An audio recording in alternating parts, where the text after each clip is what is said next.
Scary Stories to Tell in the Dark, a book series that started in 1981, written and collected by Alvin Schwartz and originally had illustrations by Stephen Gammill. I say originally because in 2011 the books were released again with illustrations from Brett Hellquist, with more kid friendly pictures. But again, in 2017, the original illustrations were placed back in. I have memories of elementary school self going to the library and discovering the books in the fiction area and falling in love with them.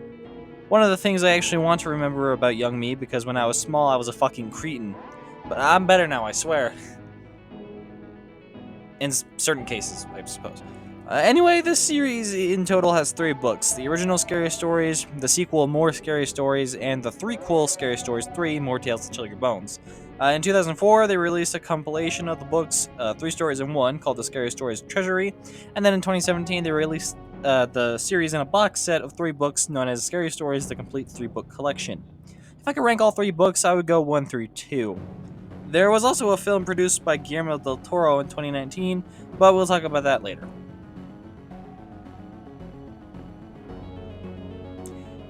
Book 1 contained 29 stories divided into 5 different sections. Section 1, titled Ah, with all uppercase letters, is essentially meant to be read with friends, with the intention of scaring them with loud noises made by the reader.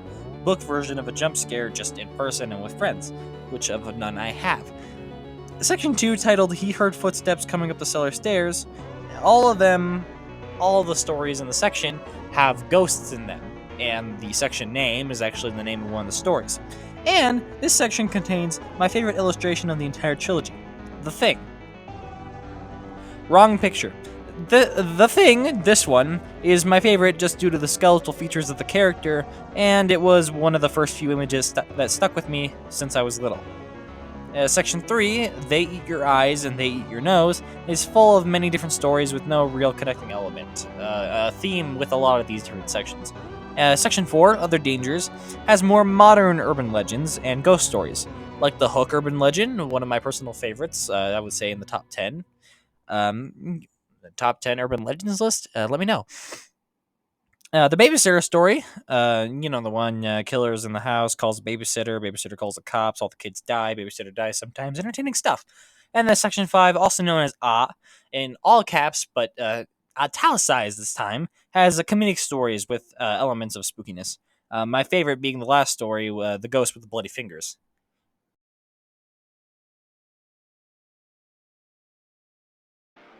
Alright, on to the second book in the franchise. It has 28 stories, one less than the previous volume, with 4 sections instead of 5.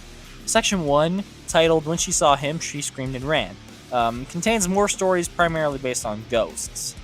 Section 2, titled She Was Spittin' and Yowlin' Just Like a Cat, they don't really have any connecting themes except possibly a theme of discoveries. A woman discovers her dead daughter in a trunk when they play hide and seek at her wedding. A grave robber discovers a lady actually isn't dead when he tries to dig up her corpse. 2 kids discover that they have been tricked into getting rid of their mother to replace it with some weird, ugly person. Book's description, not mine, I swear to God. Among other things. Section 3 is titled When I Wake Up, Everything Will Be Alright. Another section of randomly placed stories. And then Section 4, titled The Last Laugh, is similar to the italicized in the first book, where the stories have more comedy than scary elements.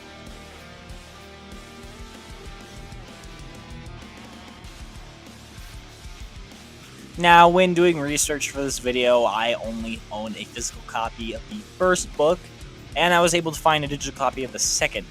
Unfortunately, the third book in the franchise was one that was, for reasons unknown, the most elusive to me, and I was not willing to spend any money for the book digitally, because I already technically bought the second one. I didn't want to buy the third one, especially since I didn't really have any money. So this one has a little less information than the rest of them. However, I can say that this book has one of the most popular stories out of the entire Scary Stories trilogy. That being The Red Spot, a story about a girl who had spider eggs laid in her face. And then, it pops and they all crawl out. And it's not exactly a good story for people with arachnophobia. And it's given a decent amount of people who have acne, paranoia that spider laid eggs in their face.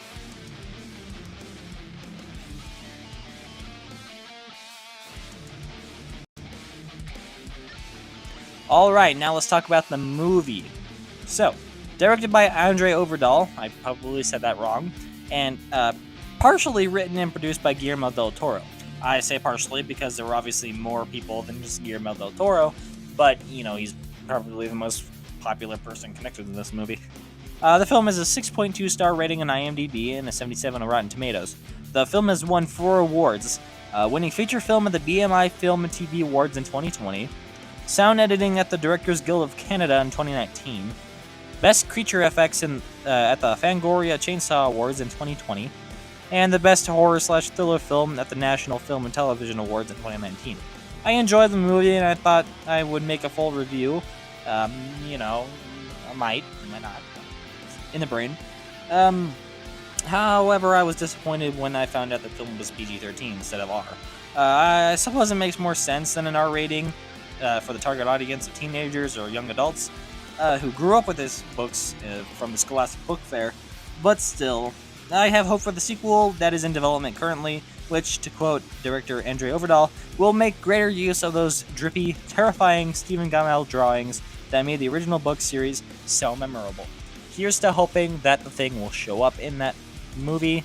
I was heavily disappointed when he didn't show up in the first one, but we will see and we will hope. All right, overall, I feel the book franchise has obviously made a huge impact on kids all over the world, including myself.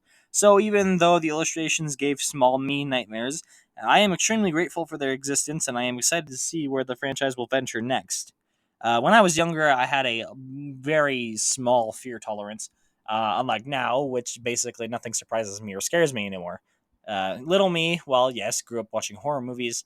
It was different, because like tiny brain, although I would purchase action figures based off the characters, I think they would look great in my collection. Somebody get on that, please. I need them.